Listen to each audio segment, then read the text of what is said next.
విజయవాడలో సామాజిక న్యాయ ప్రతీకగా రాష్ట్ర ప్రభుత్వం ప్రతిష్టాత్మకంగా చేపట్టిన డాక్టర్ బాబాసాహెబ్ అంబేద్కర్ గారి 125 అడుగుల విగ్రహావిష్కరణ సందర్భంగా జన్ భాగీదారీ కార్యక్రమంలో భాగంగా కొవ్వూరు మండలం వైఎస్ఆర్ కాంగ్రెస్ పార్టీ ఆధ్వర్యంలో బైక్ ర్యాలీ నిర్వహించిన మండలంలోని అన్ని అంబేద్కర్ విగ్రహాలకు పూలమాలలు వేసి నివాళులు అర్పించారు.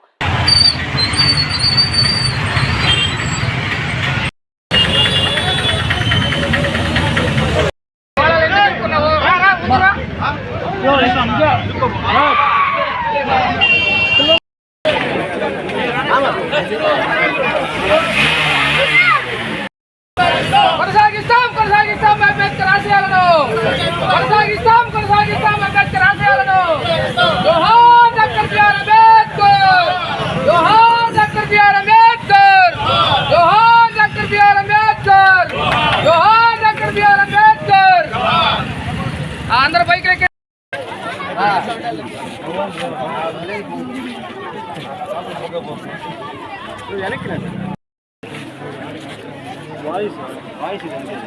నవభారత రాజ్యాంగ నిర్మాత డాక్టర్ బిఆర్ అంబేద్కర్ గారి ఆశయాలను కొనసాగించే దాంట్లో భాగంగా మన రాష్ట్ర ముఖ్యమంత్రి జగన్మోహన్ రెడ్డి గారు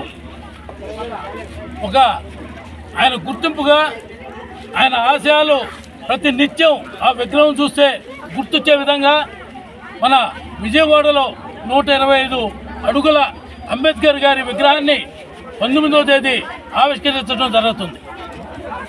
ఆయన ఆశయాల్ని సమాజ స్థాపన కోసం ప్రతి ఒక్కరూ సమాజంలో ఒకే గుర్తింపులో ఉండాలని చెప్పి ఆయన ఆశయాల్ని కొనసాగిస్తూ ఆర్థికంగా కూడా కుల మతానికి సంబంధం లేకుండా ప్రతి ఒక్కరూ అర్హులైన వాళ్ళందరినీ కూడా ఆర్థికంగా రకరకాల పథకాలతో ఆదుకుంటున్న జగన్మోహన్ రెడ్డి గారిని మనం రాబోయే రోజుల్లో మరలా మనం ముఖ్యమంత్రిగా చేసుకోవాలని, ఎందుకనంటే గాంధీ కళ్ళకన్నా గ్రామ స్వరాజ్యాన్ని కూడా మన జగన్మోహన్ రెడ్డి గారు ఈరోజు సచివాలయ వ్యవస్థ, వాలంటీర్ వ్యవస్థ ద్వారా ప్రజలకు పరిపాలనని చేరువుగా తీసుకొచ్చిన గొప్ప వ్యక్తి ఎవరన్నా ఉన్నారంటే ముఖ్యంగా జగన్మోహన్ రెడ్డి గారిని చెప్పక తప్పదని కూడా తెలియజేసుకుంటూ, డాక్టర్ అంబేద్కర్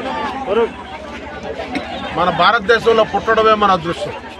అంబేద్కర్ అనే ఒక మహానుభావుడు మన భారతదేశంలో పుట్టబట్టే ఈరోజు ఈ రిజర్వేషన్స్ లేకపోతే ఈరోజు మనకి ఇక్కడ శ్రీలత జడ్పీటీసీ లేదు, ఎంపీపీ పార్వతమ్మ లేదు.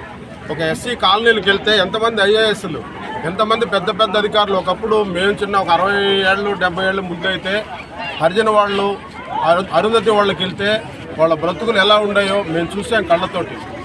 ఇదే మేము ఇప్పుడు హరిజన వాళ్ళకి, అరుంధతి వాళ్ళకి వెళ్తే వాళ్ళు ఎంత ఆనందంగా ఎలాంటి ఇల్లు కట్టుకొని ఎంత బాగా ఉద్యోగాలు చేస్తా ఎలా ఉన్నారనేది కేవలం అంబేద్కర్ రిజర్వేషన్స్ పథకం.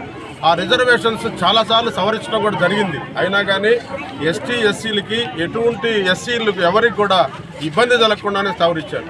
దానివల్లే నిజంగా అతను బారిస్టర్ చదవడానికి పోబోయే ముందు నుంచి కూడా ఆ కుటుంబం చాలా దీనావస్థలో ఉండింది. ఆ దీనావస్థలో అతను కుటుంబంలో అతను పడ్డ బాధలు, ఈ ప్రభుత్వం చేసే బ్రిటిష్ వాళ్ళ ప్రభుత్వంలో జరిగే బాధలు అవన్నీ చూసుకొనే ఈ రాజ్యాంగాన్ని రాయడం జరిగింది. ఈ రాజ్యాంగమే ఈరోజు మనందరికీ కూడా శ్రీరామ రక్ష, భగవత్